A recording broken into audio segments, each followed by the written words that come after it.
सभी को यथा योग्य नमस्ते। मैं आचार्य सूरज प्रकाश शास्त्री। विषय व्याकरण हिंदी संस्कृत।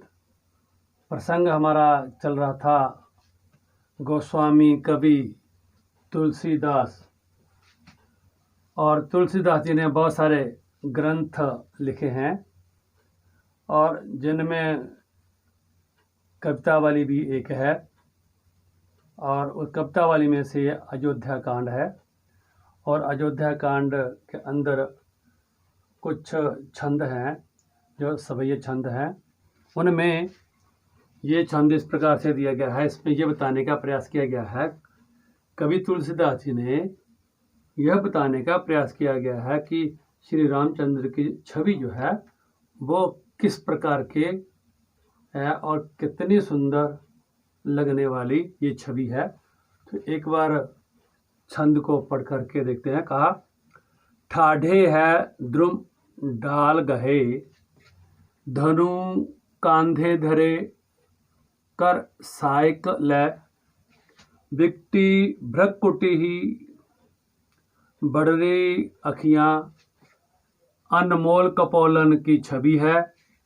तुलसी असी मूर्ति आनी हिय जड़, डारहों प्राण निछावरी के, श्रम सीकर सांबरी देहल से, मानव राशि महतम तारकमय। तो इसमें ये कहा गया है कि श्री रामचंद्र जी जो हैं जब वन गमन हो गया था तो वहाँ एक जगह पर जो पेड़ है या वृक्ष है उसकी टहनी को पकड़ करके खड़े हैं।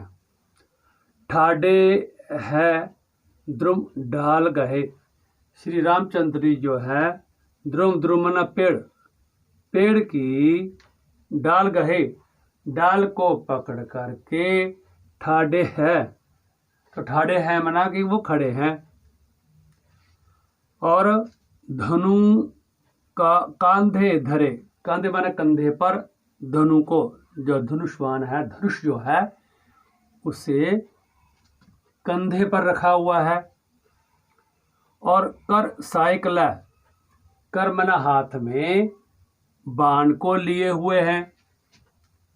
बिकटी ब्रकुटी, ब्रकुटी है ना ब्रोहें, ये ब्रोहें जो हैं कहा कि ये विकटी मना तिरछी हैं। और बड़री अखियां, और जो उनकी आंखें हैं ये बड़ी बड़ी मोटी मोटी आंखें हैं, बड़ी बड़ी आंखें हैं। अनमोलन कपोलन की छवि है। अनमोलन मना बड़े, उनके कपोल मना गाल जो है उनके बड़े बड़े हैं और जिससे वो उनकी छवि जो है वो देखती बनती है। तुलसी असी मूर्ति आनी हिय जड़। तुलसीदास जी कह रहे हैं कि हे मूर्ख, व्यक्ति को मानो कह रहे हैं कि अरे व्यक्ति मूर्ख, कहा कि अन्य सुंदरताओं को छोड़ करके असी मूर्ति, कहा कि इस प्रकार की श्री रामचंद्र जी की मूर्ति को आनी हिय, हिय मना अपने हृदय में, आनी डारहूं, हृदय में धारण कर लो, जा कर लीजिए।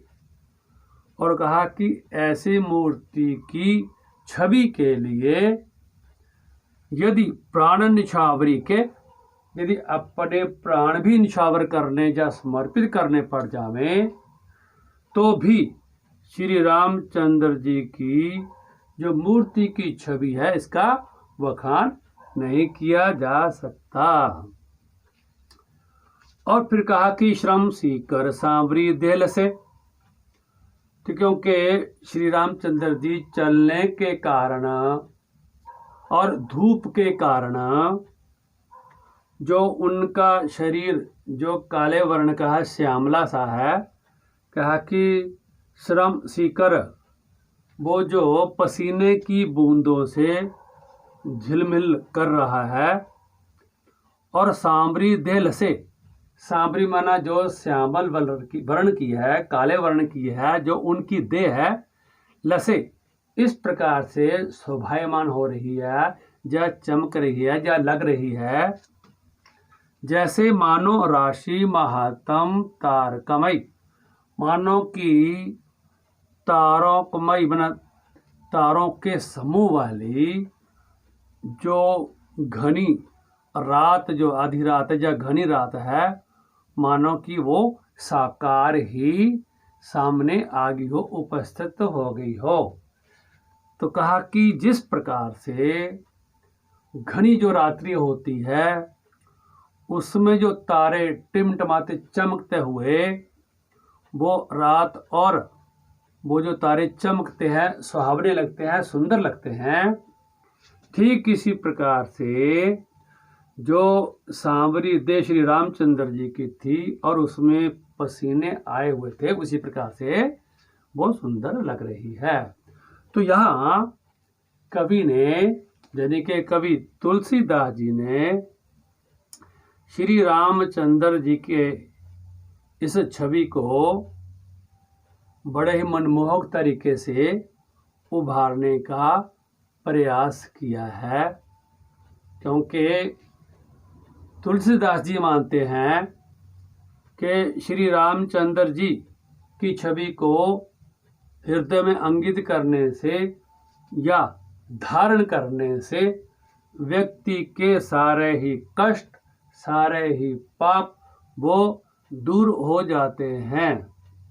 तो इस प्रकार से तुलसीदास जी ने श्री रामचंद्र जी की इस छवि को बताने का प्रयास किया है। तो मुझे उम्मीद है कि आपको ये जो छंद है समझ में आ गया होगा और इससे अधिक लाभ लेने का प्रयास करेंगे। इति ओम शम।